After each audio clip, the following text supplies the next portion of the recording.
ಆಕಾಶವಾಣಿ ಚೈತ್ರವನ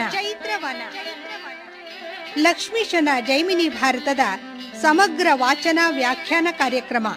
ಪ್ರಸ್ತುತಿ doctor as Shankaranarayana. ಪ್ರಿಯ ಕೇಳಿಗರೆ, ಇಂದು ಲಕ್ಷ್ಮೀಶನ ಜೈಮಿನಿ ಭಾರತದಲ್ಲಿ 10ನೆಯ ಸಂಧಿಯ ಕೆಲ ಪದ್ಯಗಳ ವಾಚನ ಹಾಗೂ ವ್ಯಾಖ್ಯಾನವನ್ನು ಕೇಳಲಿದ್ದೀರಿ. ವಾಚನ ಮಾಡಲಿದ್ದಾರೆ ಶ್ರೀಮತಿ ಎಚ್.ಎಲ್. ವಾಗೀಶ್ವರಿ. ವ್ಯಾಖ್ಯಾನ ಮಾಡಲಿದ್ದಾರೆ ಶ್ರೀ ಎಚ್.ಆರ್. ವಾಸುದೇವ.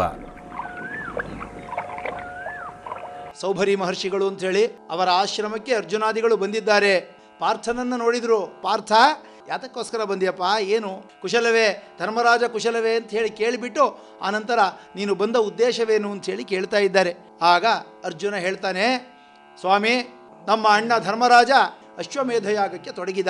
ಅಶ್ವಮೇಧದ ಕುದುರೆಯ ರಕ್ಷಣೆಗೆ ನನ್ನ ಕಳಿಸಿದ್ದಾನೆ. ನಾನು ಅದರೊಂದಿಗೆ ಬಂದೆ. ಈ ವಿಂಧ್ಯಾದ್ರಿಯ ತಪ್ಪಲಲ್ಲಿ ವಿಶಾಲವಾದ ಶಿಲೆಯ ಮೇಲೆ ಕುದುರೆ ಬಂತು. ಅದರ ಮೇಲೆ ನಿಂತ್ಕೊಂಡು ಬಿಟ್ಟಿದೆ. ಈಗ ನೀವೇ ಅನುಗ್ರಹವನ್ನು ಮಾಡಬೇಕು. ಆ ಭಗವಂತ ಶ್ರೀಕೃಷ್ಣ ಪರಮಾತ್ಮ ನಿಮ್ಮೊಂದಿಗೆ ಇದ್ದಾನೆ. ಆದರೆ ಅದನ್ನು ನೀವು ಅರಿಲಿಲ್ಲ. ನಿಮ್ಮ ಅಜ್ಞಾನಕ್ಕೆ ಏನು ಹೇಳೋಣ ಅಂತ ಹೇಳಿ ಹೇಳ್ತಾ ಇದ್ದಾರೆ. ಶ್ರೀಕೃಷ್ಣನಿರೆ ಮುಂದೆ ವಂಶಮಂ ಕೊಂದೆನೆಂಬ ಈ ಕೃತ್ಯದಿಂ ಪಾತಕಂ ಬಹುದೇ. ಶ್ರೀಕೃಷ್ಣನಿರೆ ಮುಂದೆ ವಂಶಮಂ ಕೊಂದೆನೆಂಬ ಈ ಕೃತ್ಯದಿಂ ಪಾತಕಂ ಬಹುದೇ. ನಿನ್ನೊಳ್ ಸದಾ ಕೃಪಾನಿಧಿಯ ಸಾನ್ನಿಧ್ಯಂ ಇರುತ್ತಿರಲಾಗಿ ವಾಜಿಮೇಧಂ ಬೇಗುದೇ. ಆಕೃತಾಂತಕನರಿದುದಿಲ್ಲಲ ಆಕೃತಾಂತಕನನು ಅರಿದುದಿಲ್ಲಲ. ಲೋಕದೊಳ್ ಪ್ರಾಕೃತರ ತೆರದಿಂದ ಹರಿಮನೆಯೊಳಿರೆ ಗಾರ್ಧಭಾಕೃತಿಯ ಹರಿಯೊಡನೆ ಬಂದೆ. ಲೋಕದೊಳ್ ಪ್ರಾಕೃತರ ತೆರದಿಂದ ಹರಿಮನೆಯೊಳಿರೆ ಗಾರ್ಧಭಾಕೃತಿಯ ಹರಿಯೊಡನೆ ಬಂದೆ. ಸುರಭೂಜಮಿರೆ ಶಾಲ್ಮಲಿಯ ನರಸುವಂತೆ.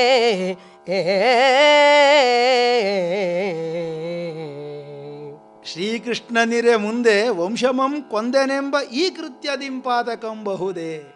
ಕೃಷ್ಣನೇ ಮುಂದೆ ನಿಂತ್ಕೊಂಡು, ಅರ್ಜುನ ಹೊಡಿ, ನಿನಗೆ ಯಾವ ದೋಷವೂ ಕೂಡ ಇಲ್ಲ.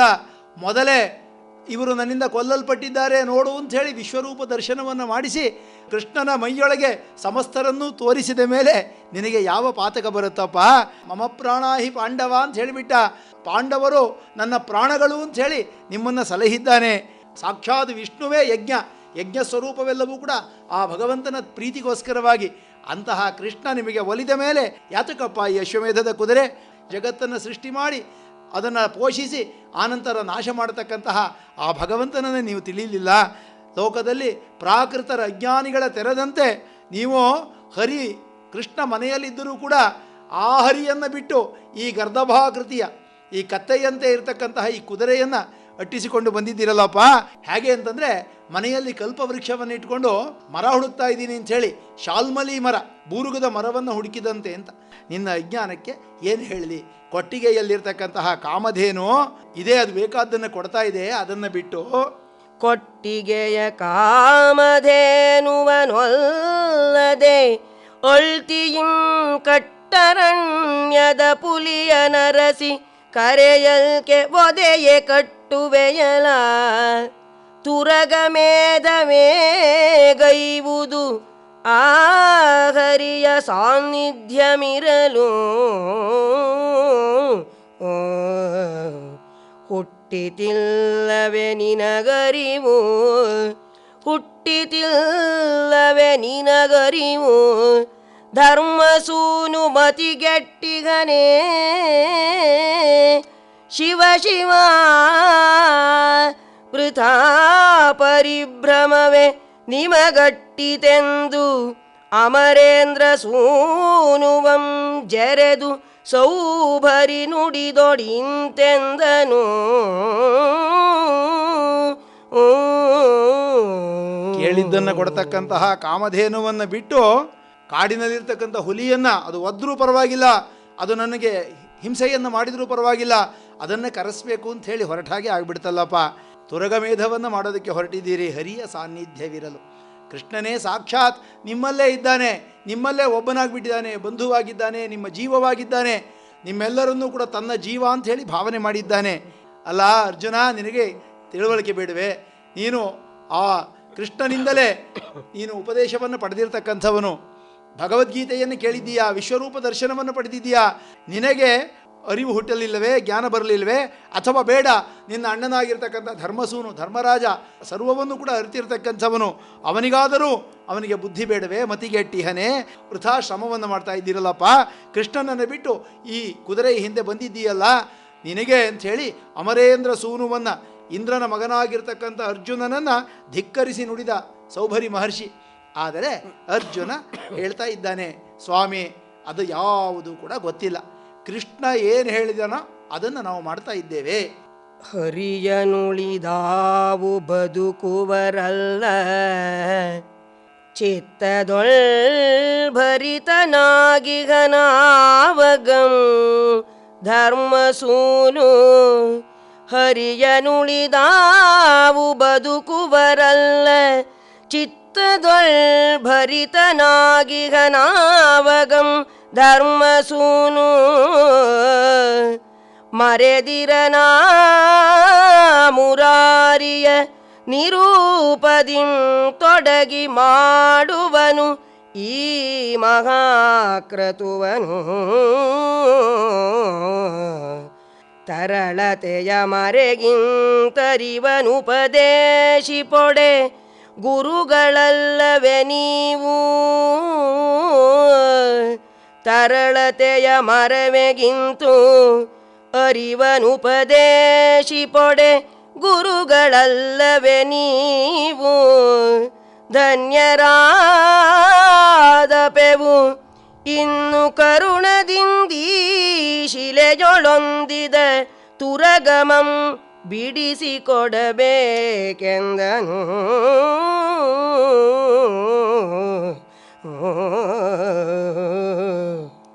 ಸ್ವಾಮಿ, ಒಂದು ಕ್ಷಣವೂ ಕೂಡ ಹರಿಯ ಸ್ಮರಣೆಯನ್ನು ಬಿಟ್ಟು ನಾವು ಬದುಕತಕ್ಕಂಥವರಲ್ಲ.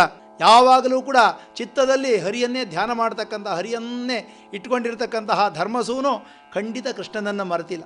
ನೀವು ಹೇಳ್ತಕ್ಕಂಥದ್ದಲ್ಲಿ ಯುಕ್ತವಿಲ್ಲ ಅಂತ ಹೇಳಿ ಹೇಳ್ತಾ ಇದ್ದೇನೆ. ಮುರಾರಿಯ ನಿರೂಪದಿಂದಲೇ, ಅವನ ಆಜ್ಞೆಯಿಂದಲೇ ಈ ಅಶ್ವಮೇಧ ಯಾಗವನ್ನು ಮಾಡೋದಕ್ಕೆ ಹೊರಟಿರ್ತಕ್ಕಂಥದ್ದು. ಕೃಷ್ಣ ಒಪ್ಪಿದ್ದಾನೆ. ಕೃಷ್ಣ ಧರ್ಮರಾಜ ನೀನು ಅಶ್ವಮೇಧ ಯಾಗವನ್ನು ಮಾಡು ಅಂತ ಹೇಳಿ ಕಳಿಸಿದ್ದಾನೆ. ಅದರಂತೆ ಮಾಡ್ತಾ ಇದ್ದೇವೆ. ಆದರೆ ಸ್ವಾಮಿ, ನೀವು ಹೇಳಿದ್ದು ನಿಜ. ನಮಗೆ ಅಜ್ಞಾನದಿಂದ ಅಹಂಕಾರದಿಂದ ಮರವೇ ಉಂಟಾಗಿ ಬಿಡಬಹುದು. ಆದರೆ ನಿಮ್ಮಂತಹ ಮಹಾತ್ಮರು ಈ ರೀತಿಯಲ್ಲಿ ಆಗಾಗ್ಗೆ ಉಪದೇಶ ಮಾಡಿದಾಗ ಮಾತ್ರ ನಾವು ಧನ್ಯರಾಗ್ತೇವೆ. ಇನ್ನು ಧನ್ಯರಾದೆವು. ಸ್ವಾಮಿ, ಆ ಕುದುರೆಯನ್ನು ದಯವಿಟ್ಟು ಬಿಡಿಸಿಕೊಡ್ತೀರಾ ಅಂತ ಹೇಳಿದಾಗ ಸೌಭರಿಗಳು ಹೇಳ್ತಾ ಇದ್ದಾರೆ, ಇನ್ನು ಚಿಂತಿಸದೆ ಕೃಷ್ಣ ಸ್ಮರಣೆಯ ಮಾಡಿ. ಇನ್ನು ಚಿಂತಿಸದೆ ಕೃಷ್ಣ ಸ್ಮರಣೆಯ ಮಾಡಿ. ನಿನ್ನ ಹಸ್ತಸ್ಪರ್ಶನಂ ಗೈದೊಡೆ ಆ ಕುದುರೆ ಮುನ್ನಿನಂತೆ ಅವನಿಯೊಳ್ ನಡೆದ ಪುದು ಪೋಗು ನೀನು ಎಂದು ಸೌಭರಿ ನುಡಿಯಲು ತನ್ನೊಳಗೆ ತಾನೆ ವಿಸ್ಮಿತನಾಗಿ ಪಾರ್ಥನದರುನ್ನತಿಯ ತುದಿ ಮೊದಲನು ಅರುಪೆನಲು ಜ್ಞಾನ ಸಂಪನ್ನ ತಾಪಸನು ಅರ್ಜುನಂಗೆ ವಿಸ್ತರಿಸಿದಂ ಮತ್ತೆ ಪೂರ್ವಾಪರವನು.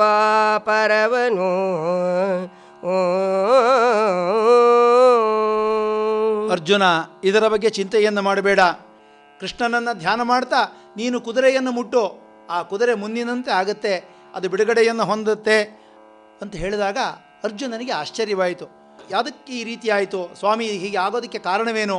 ಕುದುರೆ ಹೀಗೆ ನಿಶ್ಚಲವಾಗಿ ಆ ಬಂಡೆಯ ಮೇಲೆ ಹೋಗಿ ನಿಲ್ಲೋದಕ್ಕೆ ಕಾರಣವೇನು ಅಂತ ಹೇಳಿದಾಗ, ಜ್ಞಾನ ಸಂಪನ್ನ, ಸರ್ವವನ್ನೂ ಅರಿತಿರ್ತಕ್ಕಂಥವರು, ಭೂತದಲ್ಲಿ ನಡೆದಿರ್ತಕ್ಕಂಥದ್ದು, ಭವಿಷ್ಯದಲ್ಲಿ ನಡೆಯತಕ್ಕಂಥದ್ದು ಎಲ್ಲವೂ ಕೂಡ ಗೊತ್ತಾಗುತ್ತೆ ಸೌಭರಿ ಮಹರ್ಷಿಗಳಿಗೆ ತಮ್ಮ ತಪಸ್ಸಿನಿಂದಲೇ. ಅವರು ಹಿಂದಿನ ಕಥೆಯನ್ನು ನೆನೆದು ಬಿಟ್ಟು ಪೂರ್ವಾಪರವನ್ನು ಈ ರೀತಿ ಹೇಳ್ತಾ ಇದ್ದಾರೆ.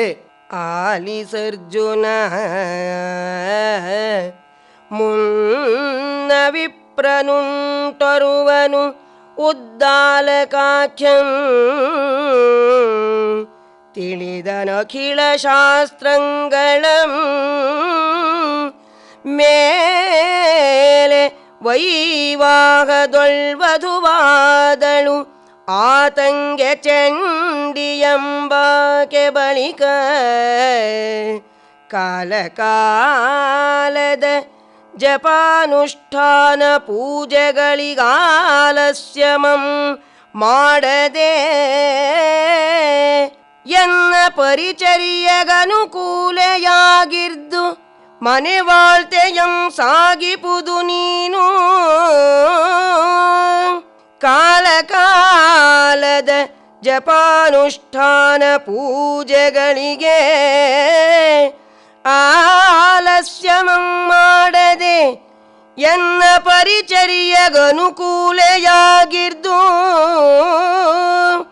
ಮನೆ ವಾಳ್ತೆಯಂ ಸಾಗಿಪುದು ನೀನು ಎಂದೊಡಿಂತೆಂದಳು.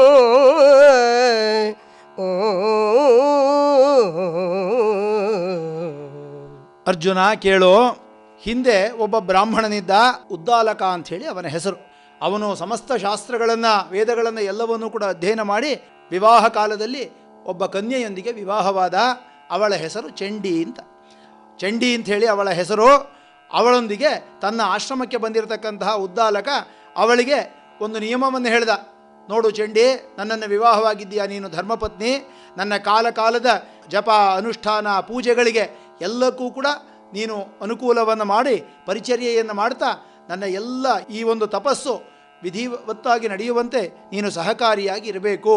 ನೀನು ಸರಿಯಾದ ಕಾಲಕ್ಕೆ ನನಗೆ ಎಲ್ಲವನ್ನೂ ಕೂಡ ಸಂಭಾರಗಳನ್ನು ಒದಗಿಸಿಕೊಡಬೇಕು, ನನಗೆ ಅನುಕೂಲೆಯಾಗಿರಬೇಕು ಅಂತ ಹೇಳಿದಾಗ ಚಂಡಿ ಹೇಳ್ತಾ ಇದ್ದಾಳೆ, ಎಳ್ಳನಿತು ನಿನ್ನ ಮಾತಂ ಕೇಳ್ವಳೆಂದೆಣಿಕೆಗೊಳ್ಳದಿರ್ ಪರಿಚರ್ಯ ಮನೆ ವಾಳ್ತೆಯೆಂದೆಂಬ ತೊಳ್ಳಿಯವಳಲ್ಲ ನೀನೆಂದುದಂ ಮಾಡೆನು ಎಂದಾ ಚಂಡಿ ಪೋರೆ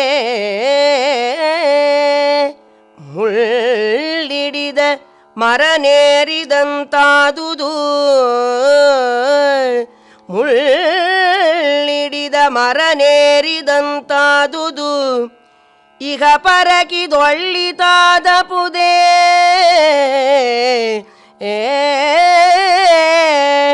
ಈಗ ಪರಕೆ ಇದೊಳ್ಳಿತಾದ ಪುದೇ ಬಂದುದು ತಪೋಹಾನಿಗೆಂದು ಅಲ್ಲೆಯೊಳ್ಕೋಲ್ಗೊಂಡ ತೆರದೊಳು ಉದ್ದಾಲಕಂ ಚಿಂತಿಪಂ ಪ್ರತಿದಿನದೊಳು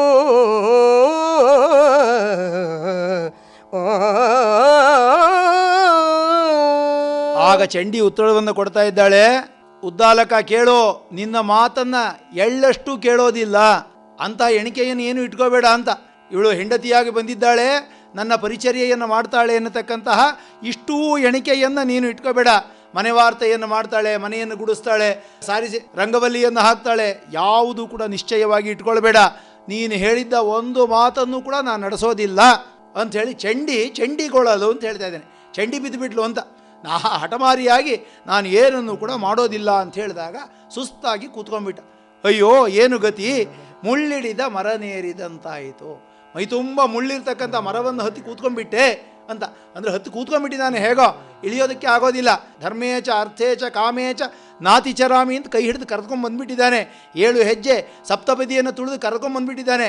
ಧರ್ಮಾತ್ಮನಾಗಿರ್ತಕ್ಕಂಥವನು ಅವಳನ್ನು ಬಿಡೋದಕ್ಕೆ ಬರೋದಿಲ್ಲ, ಆದರೆ ಅವಳನ್ನು ಕಟ್ಟಿಕೊಳ್ಳೋದಕ್ಕೆ ಸಾಧ್ಯವಿಲ್ಲ. ಏನಾಗ್ಬಿಡ್ತು, ಇದು ಇಹಕ್ಕೂ ಇಲ್ಲ ಪರಕ್ಕೂ ಇಲ್ಲ ಅಂತ.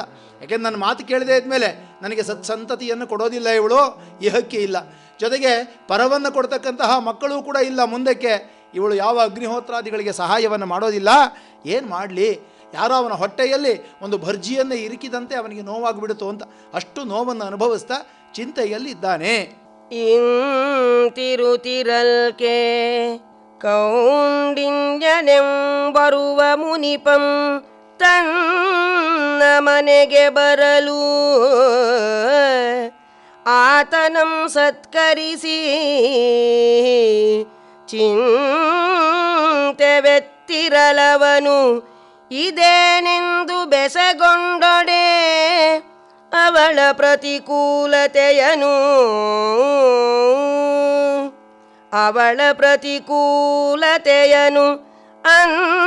ಅಂತರಿಸದೆಲ್ಲಮಂ ಪೇಳ್ದೊಡೆ ಅವನಿದಕ್ಕೆ ನೀ ಮುಂದೆ ವಿಪರೀತಮಂ ಮಾಡಲಾದಪುದು ಎಂದು ಸಂತಾಪಮಂ ಬಿಡಿಸಿ ಬೀಳ್ಕೊಂಡು ಅವಂ ತೀರ್ಥಯಾತ್ರೆಗೆ ಒಯ್ದಿದನಿತ್ತಲು.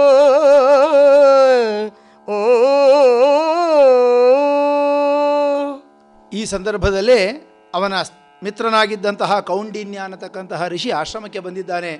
ಇವನ ಚಿಂತೆಯನ್ನು ನೋಡಿಬಿಟ್ಟು, ಉದ್ದಾಲಕ, ಯಾವಾಗಲೂ ತಪಸ್ವಿಯಾಗಿ ಶಾಂತನಾಗಿರ್ತಕ್ಕಂತಹ ನೀನು ಇವತ್ತು ಚಿಂತೆಯಿಂದ ಇದ್ದೀಯಾ, ಕಾರಣ ಏನು ಅಂತ ಕೇಳಿದಾಗ ನಡೆದ ಘಟನೆಯನ್ನೆಲ್ಲ ಹೇಳ್ದ. ನಾನು ವಿವಾಹವಾಗಿ ಕರೆದುಕೊಂಡು ಬಂದೆ, ಅವಳು ಚಂಡಿ, ಹೆಸರೇ ಚಂಡಿಯಾಗಿ ಬಿಟ್ಟಿದ್ದಾಳೆ, ನನ್ನ ಮಾತನ್ನು ನಡೆಸೋದಿಲ್ಲ, ನಾನು ಏನು ಹೇಳಿದರೂ ಕೂಡ ಪ್ರತಿಕೂಲವಾಗಿ ಮಾಡ್ತಾಳೆ ಅಂತ. ಆಗ ಆ ಸ್ನೇಹಿತ ಮಿತ್ರ ಅವನಿಗೆ ಹೇಳ್ತಾ ಇದ್ದಾನೆ, ನೋಡಪ್ಪ, ನೀನೇ ಹೇಳ್ತಾ ಇದೀಯಾ, ನೀನು ಹೇಳಿರ್ತಕ್ಕಂಥದ್ದಕ್ಕೆ ವಿರುದ್ಧವಾಗಿ ಮಾಡ್ತಾಳೆ ಅಂತ. ವಿರುದ್ಧವನ್ನೇ ಹೇಳಿಬಿಡು ಅವಳಲ್ಲಿ, ನಿನಗೇನು ಆಗಬೇಕೋ ಅದನ್ನು ಬಿಟ್ಟು ಬೇರೆಯದ್ದನ್ನು, ಅದಕ್ಕೆ ವಿಪರೀತವನ್ನೇ ಹೇಳಿಬಿಡು. ನಾನು ಇದನ್ನು ಮಾಡೋದಿಲ್ಲ ಅಂತ ಹೇಳು, ಇಲ್ಲ ಮಾಡ್ತೀನಿ ಅಂತ ಹೇಳ್ತಾಳೆ ಅವಳು. ಆವಾಗ ನಿನಗೆ ಒಳ್ಳೆಯದಾಗತ್ತೆ. ನೀನು ಏನನ್ನು ಮಾಡಿಸಬೇಕೋ ಅದಕ್ಕೆ ವಿರುದ್ಧವಾಗಿ ಹೇಳ್ತಾ ಅವಳಲ್ಲಿ ನಡೆಸಿಕೋ ಅಂಥೇಳಿ ಒಂದು ಉಪಾಯವನ್ನು ಹೇಳಿಬಿಟ್ಟು ಅವನು ಆ ಕಡೆ ಹೊರಟೋದ. ಈ ಕಡೆ ಉದ್ದಾಲಕ ಮನಸ್ಸಿನಲ್ಲಿ ಸಮಾಧಾನವನ್ನು ಹೊಂದಿದ್ದಾನೆ. ಉದ್ದಾಲಕಂ ಬಳಿಕ ತನ್ನ ಮಂದಿರದೊಳಿರುತ್ತಿದ್ದ ಸಮಯಕ್ಕೆ ಪಿತೃಶ್ರಾದ್ದ ದಿವಸಂ ಸಂದೊಡೆ ಎದ್ದು ಚಂಡಿಯೊಳು ಎಲಗೆ ನಾಳೆ ಪೈತೃಕಮದಂ ನಾಡಿದಲ್ಲದೆ ಮಾಡೆನು ಎಲೆಗೆ ನಾಳೆ ಪೈತೃಕಮದಂ ನಾಡಿದಲ್ಲದೆ ಮಾಡೆನು ಕದ್ದು ತಗೆನು ಅಧಮಧಾನ್ಯವ್ರೀಹಿ ಶಾಕಮಂ ಪೊದ್ದಲೀಯಂ ಶುದ್ಧ ವಸ್ತುಗಳನೊಂದುಮಂ ತದ್ದಿನಕ್ಕೆ ಪೊದ್ದಲೀಯಂ ಶುದ್ಧ ವಸ್ತುಗಳನೊಂದುಮಂ ತದ್ದಿನಕ್ಕೆ ಮರುದಿವಸದೊಳ್ ಪೇಳ್ದು ಬಗೆನು ಅಪಾತ್ರಂಗೆ ಎಂದೊಡೆ ಇಂತೆಂದಳು.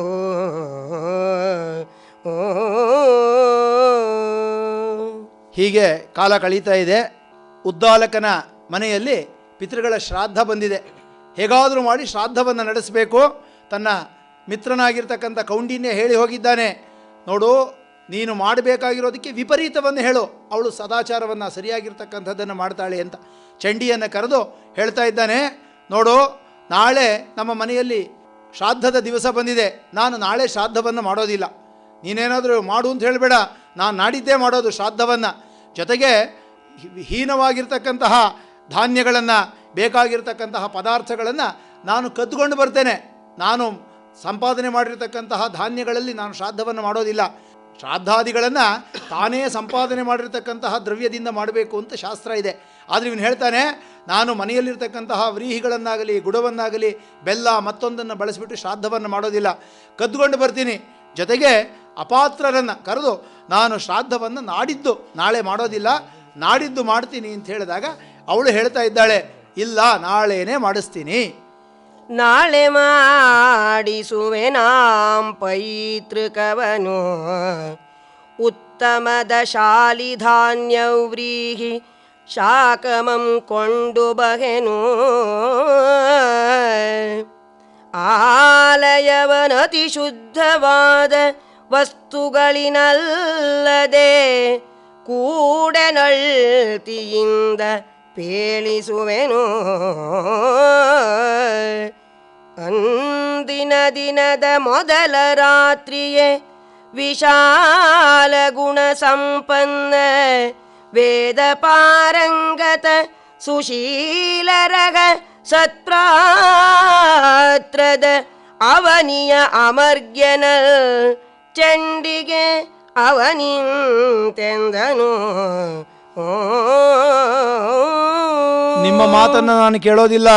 ನಾಳೆ ನಿಮ್ಮ ಪಿತೃಗಳ ಶ್ರಾದ್ದ ನಡೀಬೇಕು, ನಾಳೆನೇ ನೀವು ಮಾಡಬೇಕು.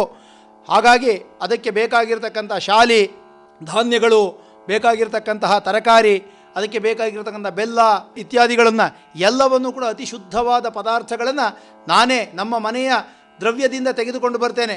ಯಾವುದು ಬೇಕೋ ಅದನ್ನು ತೆಗೆದುಕೊಂಡು ಬರ್ತೇನೆ. ಜೊತೆಗೆ ನೀವು ಹೇಳಿದ್ರಲ್ಲ ಅಪಾತ್ರರನ್ನು ಕರೆದು ಅಂತ, ಖಂಡಿತವಾಗಿಯೂ ನಾನು ಬಿಡೋದಿಲ್ಲ. ಸತ್ಪಾತ್ರರಾಗಿರ್ತಕ್ಕಂಥ ವೇದಶಾಸ್ತ್ರ ಪಾರಂಗತರಾಗಿರ್ತಕ್ಕಂಥ ಬ್ರಾಹ್ಮಣರನ್ನೇ ನೀವು ಕರೀಬೇಕು. ಅವರಿಗೆ ಉತ್ತಮವಾಗಿರ್ತಕ್ಕಂಥ ಪದಾರ್ಥಗಳನ್ನೇ ನಾವು ಕೊಡಬೇಕು. ಸತ್ಪಾತ್ರರಲ್ಲಿ ದಾನವನ್ನು ಮಾಡೋಣ, ನಾಳೆಯ ಶ್ರಾದ್ದವನ್ನು ಮಾಡಬೇಕು ಅಂತಂದಾಗ ಅವನಿಗೆ ತುಂಬ ಸಂತೋಷ ಆಯಿತು. ಏನಾದರೂ ಆಗಲಿ ನನಗೆ ಬೇಕಾದ್ದನ್ನೇ ಮಾಡ್ತಾ ಇದ್ದಾಳೆ ಅಂತ ಮನಸ್ಸಿನಲ್ಲಿ ಸಂತೋಷವನ್ನು ಪಡ್ತಾ ಹೇಳ್ತಾ ಇದ್ದಾನೆ. ಆಯಿತು, ನಾಳೆನೇ ಮಾಡಿಸು, ಆದರೆ ಶ್ರಾದ್ದ ಕಾಲದಲ್ಲಿ ಶ್ರಾದ್ದವನ್ನು ಮಾಡೋದಿಲ್ಲ, ಅದಕ್ಕೆ ಮುಂಚೆ ಅಥವಾ ಕೊನೆಯಲ್ಲಿ ನಾನು ಮಾಡ್ತೇನೆ. ಆದೊಡೆ ಕುತುಪಕಾಲಮಂ ಬಿಡುವೆನು ಅರ್ಚನೆಯೊಳಾದರಿಸೆನಾಂ ಕುತುಪಕಾಲಮಂ ಬಿಡುವೆನು ಬಂಧ ವಿಪ್ರರಂ ಪಾಕದ ನವೋದನ ಸುಪಾಯಸ ಗುಡಾಜ್ಯ ಮಧುತೈಲ ಮೃದು ಭಕ್ಷ್ಯ ಭೋಜ್ಯಾದಿಗಳನ್ನು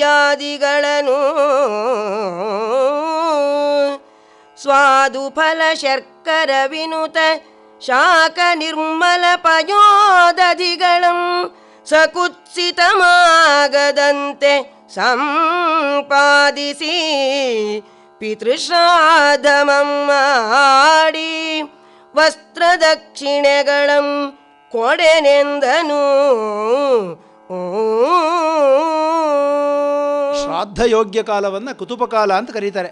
ಅವನು ಹೇಳ್ತಾ ಇದ್ದಾನೆ, ನಾನು ಕುತುಪಕಾಲದಲ್ಲಿ ಶ್ರಾದ್ದ ಯೋಗ್ಯ ಕಾಲದಲ್ಲಿ ಶ್ರಾದ್ದವನ್ನು ಮಾಡೋದಿಲ್ಲ. ಹೊಸದಾಗಿ ಮಾಡಿರ್ತಕ್ಕಂತಹ ಪಾಕ, ಒಳ್ಳೆಯ ಪಾಯಸ, ಆಜ್ಯ, ಮಧು, ತೈಲ, ಮೃದು ಭಕ್ಷ್ಯಭೋಜ್ಯಾದಿಗಳಿಂದ ಅವರನ್ನು ಊಟ ಮಾಡಿಸೋದಿಲ್ಲ. ಜೊತೆಗೆ ಸಕ್ಕರೆ, ಹಾಲು ಇತ್ಯಾದಿಗಳನ್ನು ಅವರಿಗೆ ಕೊಡೋದಿಲ್ಲ. ವಸ್ತ್ರ ದಕ್ಷಿಣೆಗಳನ್ನು ಕೂಡ ಕೊಡೋದಿಲ್ಲ ನಾನು, ನೀನೇನಾದರೂ ಮಾಡ್ಕೋ ಅಂತ ಹೇಳಿಬಿಟ್ಟ. ಆಗ ಅವಳು ಹಠ ಹಿಡಿದು ಹೇಳ್ತಾ ಇದ್ದಾಳೆ, ಇಲ್ಲ, ಕುತುಪಕಾಲದಲ್ಲೇ ಮಾಡಬೇಕು. ಎಂದೊಡೆ ಕುತುಪಕಾಲಮಂ ಮೀರಲಿಯನಾಂ ಬಂದ ವಿಪ್ರರನಾದರಿಸಿ ಪೂಜೆಗೈಸದಿರೆನಿಂದು ಒಲ್ಲೆನೆಂದೊಕ್ಕಣಿಸಿದ್ ಇನಿತನೆಲ್ಲಮಂ ಸಂಪಾದಿಸದೆ ಮಾಣೆನು ತಂದಮಲ ವಸ್ತ್ರ ತಾಂಬೂಲ ವರದಕ್ಷಿಣೆಗಳಿಂದ ಸತ್ಕರಿಸಿ ಕಳುಹಿಸದೆ ಬಿಡೆನು ತಂದ ಅಮಲ ವಸ್ತ್ರ ತಾಂಬೂಲ ವರದಕ್ಷಿಣೆಗಳಿಂದ ಸತ್ಕರಿಸಿ ಕಳುಹಿಸದೆ ಬಿಡೆನು ಎನುತ ನಲವಿಂದ ಒದವಿಸಿದ ಅಖಿಲ ಸದ್ರವೂ ಯಮಂ ಬಳಿಕ ಚಂಡಿ ಪಾಕಂಗೈದಳು.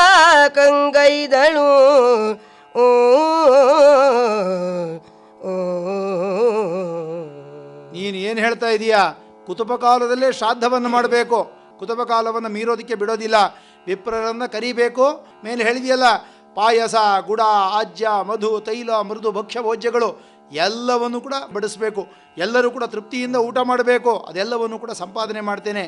ಎಲ್ಲ ರೀತಿಯಾಗಿರ್ತಕ್ಕಂಥ ಪದಾರ್ಥಗಳನ್ನು ನಾನು ಕೊಂಡ್ಕೊಂಡು ಬರ್ತೇನೆ, ಬಿಡೋದಿಲ್ಲ ಅಂತ ಹೇಳಿಬಿಟ್ಟು ಹೇಳಿಬಿಟ್ಟು ನಲವಿಂದ ತುಂಬ ಸಂತೋಷದಿಂದ ಅವಳು ನನ್ನ ಗಂಡನಿಗೆ ವಿರುದ್ಧವಾಗಿ ಮಾಡ್ತಾ ಇದ್ದೀನಿ ಅಂತ, ನನ್ನ ಗಂಡ ಏನೇನು ಹೇಳಿದ್ನೋ ಅದಕ್ಕೆ ವಿರುದ್ಧವಾಗಿ ಮಾಡ್ತಾ ಇದ್ದೀನಿ ಅಂತ ಹೇಳಿ ತುಂಬ ಸಂತೋಷದಿಂದ ಸದ್ದ್ರವ್ಯವನ್ನು, ಒಳ್ಳೆಯ ದ್ರವ್ಯವನ್ನು ಸಂಪಾದನೆ ಮಾಡಿ ಅಡಿಗೆಯನ್ನು ಮಾಡಿದ್ದಾಳೆ. ಕಂಡನೀತರನನು ಉದ್ದಾಲಕಂ ಸಂತಸಂಗೊಂಡು ಮನದೊಳು ಪೊರಗೆ ತಾನೊಪ್ಪದವನಾಗಿ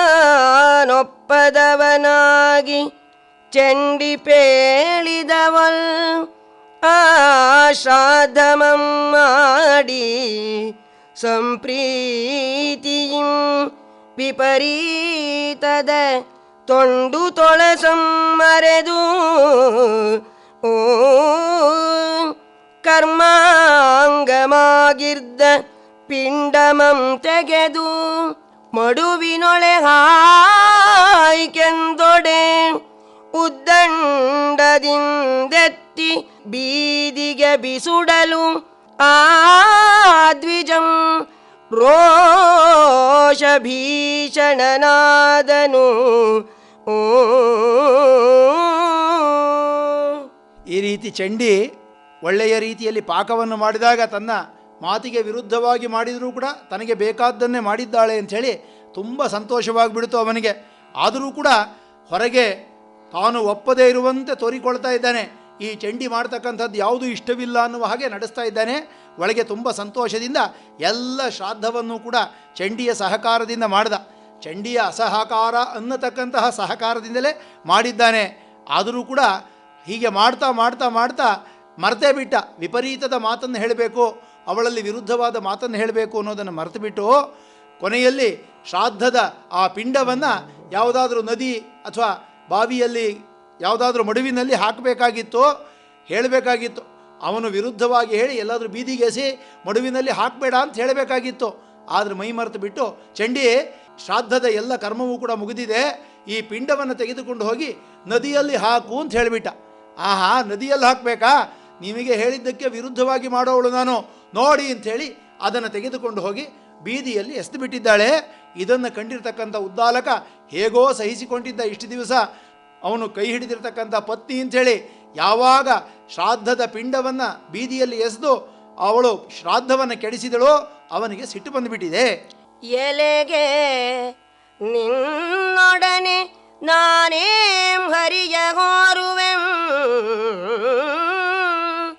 ಛಲತನ ಕಲಸಿದೆ ನೀನು ಅರೆಯಾಗಿ ಹೋಗೆಂದು ಸಲೆ ಮುಳಿದು ಶಾಪಮಂ ಕೊಟ್ಟು ಕಾರುಣ್ಯದಿಂದ ದ್ವಿಜಂ ಕೂಡ ತಿಳಿದು ಕೆಲವು ಕಾಲಕ್ಕೆ ನಿನ್ನೊಳ್ ಅಧ್ವರ ಹಯಂ ಬಂದು ನಿಲಲು ಅರ್ಜುನಂ ಬಿಡಿಸುದೊಡೆ ಮೋಕ್ಷಬಹುದೆಂದು ತೊಲಗಿದಂ ಸನ್ಯಾಸ ಕವನತ್ತಲು ಅವನಿಯೊಳ್ ಕಲ್ಲಾದಳಿವಳಿತ್ತಲು. ದುಷ್ಟೆ, ನಿನ್ನೊಂದಿಗೆ ನಾನು ಎಷ್ಟು ಹೊಂದಿಕೊಂಡು ಹೋಗಲಿ? ಇಷ್ಟು ದಿವಸ ಹೇಗೋ ನಿನ್ನ ದುಷ್ಟತನವನ್ನೆಲ್ಲ ತಾಳಿಕೊಂಡು ಬಿಟ್ಟೆ. ನೀನು ಚಂಡಿಯಾದರೂ ಕೂಡ ಇಂತಹ ಹೀನ ವೃತ್ತಿಯನ್ನು ನಾನು ತಡೆದುಕೊಂಡಿದ್ದೆ, ನನ್ನ ಪತ್ನಿ ಅಂತ ಹೇಳಿಬಿಟ್ಟು ನನ್ನಲ್ಲಿ ಛಲವನ್ನು ಮಾಡ್ತೀಯಾ? ನನ್ನ ತಪಸ್ಸು ನಿನಗೆ ಗೊತ್ತಿಲ್ಲ, ನನ್ನ ಶಕ್ತಿ ನಿನಗೆ ಗೊತ್ತಿಲ್ಲ, ನೀನು ಕಲ್ಲು ಬಂಡೆಯಾಗಿ ಹೋಗು ಅಂತ ಹೇಳಿ ಶಾಪವನ್ನು ಕೊಟ್ಟುಬಿಟ್ಟ.